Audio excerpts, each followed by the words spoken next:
So I had a couple other physicists, Kip Thorne and Joe Polchinski, that were discussing this.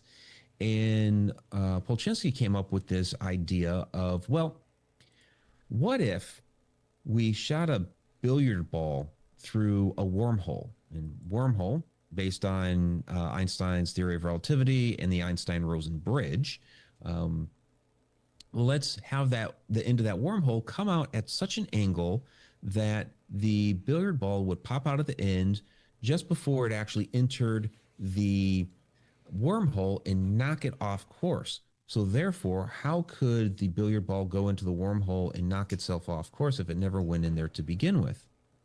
Hence your paradox. But Yeah. when you look at all the players of this billiard ball in there and knocking it off course so it wouldn't go in there to begin with, it's the exact same thing as the grandfather paradox, except it's using billiard balls rather than people. So I just kind of laugh. Oh, okay, we're okay to discuss that because it's billiard balls and wormholes, and not grandfathers and time machines. So Yeah.